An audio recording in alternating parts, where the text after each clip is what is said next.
भारत का tax system एक बहुत बड़े बदलाव से गुजरने वाला है, शायद अब तक के सबसे बड़े बदलावों में से एक। तो अगर कोई बिजनेस है, कोई एम्प्लॉयर है या कोई एचआर टीम का हिस्सा है, तो ये जानकारी एक गेम चेंजर साबित हो सकती है।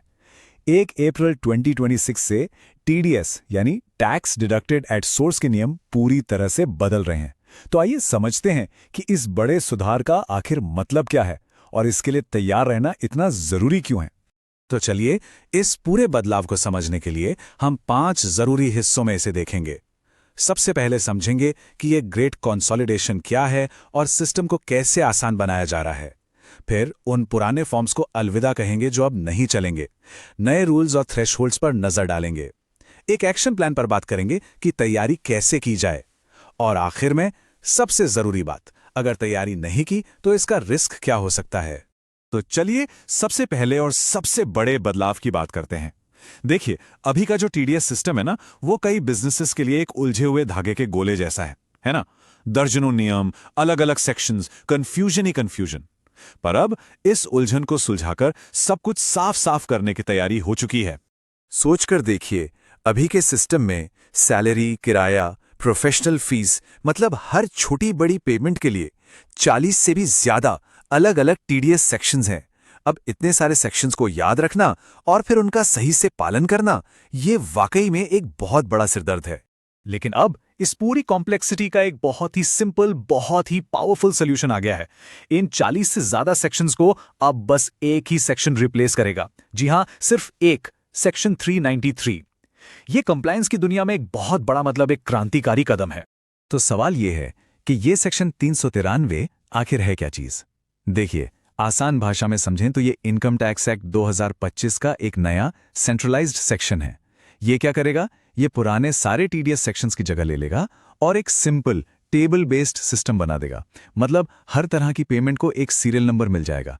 बस इससे कंप्लायंस करना कितना कितना आसान हो जाएगा, सोचिए। हाँ, एक चीज है जो ध्यान में रखनी है, इस बड़े सिंप्लीफिकेशन के बीच एक छोटा सा एक्सेप्शन है।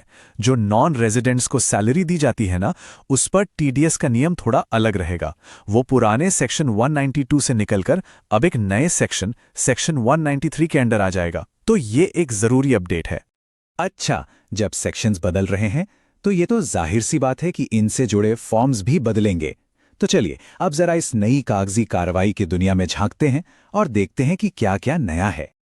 ये जो स्क्रीन पे दिख रहा है, ये फाइनेंस और एचआर टीमों के लिए बहुत बहुत जरूरी है। जो पुराने जाने पहचाने फॉर्म्स थे वो अब इतिहास बनने वाले हैं। जैसे देखिए, अपना मशहूर फॉर्म 16 जो सैलरी टीडीएस सर्टिफिकेट होता है, वो अब बन जाएगा फॉर्म 130।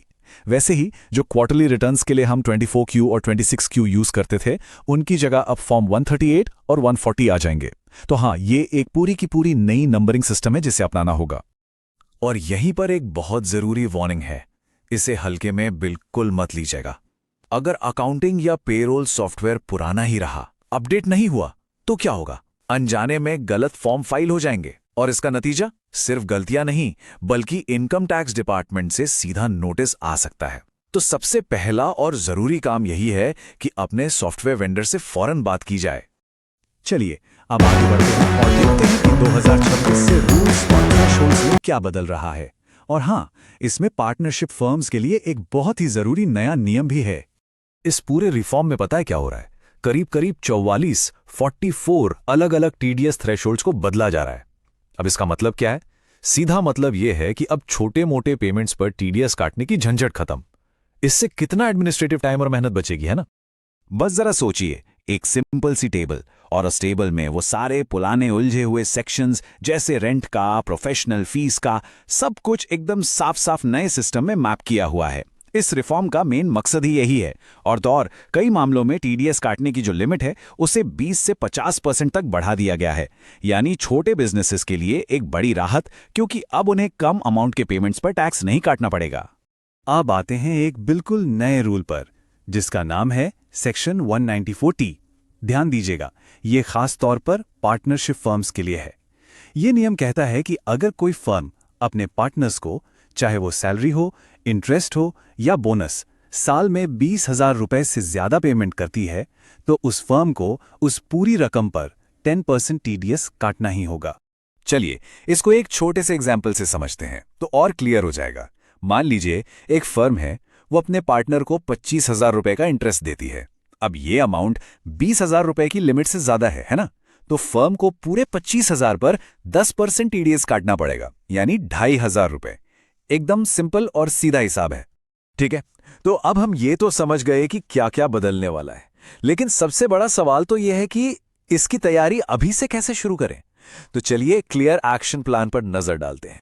तो अभी से क्या कदम उठाने हैं, यहां एक सिंपल सी चेकलिस्ट है। सबसे पहले अपने सॉफ्टवेयर का ऑडिट करवाइए। दूसरा, अकाउंटिंग और पेरोल सिस्टम को अपडेट करने का प्लान अभी से बना लीजिए। तीसरा, अपनी फाइनेंस और एचआर टीम्स को इन नए बदलावों के बारे में अच्छे से ट्रेन करना बहुत जरूरी है। चौथा, अगर एक पार्टनरशिप फर्म है तो पार्टनर्स को पेमेंट करने का जो तरीका है उसे एक बार जरूर रिव्यू कर लें। और हां, एक बात याद रखनी है कि क्वार्टरली रिटर्न फाइल करने की डेट्स वही रहेंगी, उनमें कोई बदलाव नहीं है। और आखिर में एक बहुत जरूरी बात, अगर इन बदलावों को नजरअंदाज किया गया तो उसका रिस्क क्या है? ये असल में एक चॉइस है। एक तरफ है आसान कंप्लायंस और दूसरी तरफ महंगे जुर्माने। तो देखिए, चॉइस एकदम क्लियर है। एक तरफ है तैयारी करने का फायदा, मतलब काम में एफिशिएंसी, सिंप्लिसिटी और स्मूथ कंप्लायंस, और दूसरी तरफ है इसे इग्नोर करने का रिस्क, मतलब हर दिन की पेनल्टी, डिपार्टमेंट से नोटिस और सीधा सीधा फाइनेंशियल लॉस। और ये जो पेनल्टी है ना, ये कोई छोटी मोटी रकम नहीं है। अगर कंप्लायंस में चूक हुई तो हर एक डिडक्टी पर हर दिन 200 रुपए की पेनल्टी लग सकती है। अब जरा सोचिए, एक कंपनी में अगर कई डिडक्टी हैं तो ये रकम कितनी तेजी से बढ़ेगी और बिजनेस पर कितना बड़ा बोझ बन जाएगी। जैसा कि टैक्स कंसल्टेंट गुंजन विरोजा ने बिल्कुल सही कहा है कि ये रिफॉर्म्स टैक्स कलेक्शन को तो ज्यादा एफिशिएंट बनाएंगे, लेकिन एक छोटी सी गलती भी बहुत महंगी पड़ सकती है। इसलिए तैयारी ही सबसे जरूरी है। ये बात एकदम सटीक बैठती है कि ये बदलाव एक मौका भी है और एक रिस्क भी।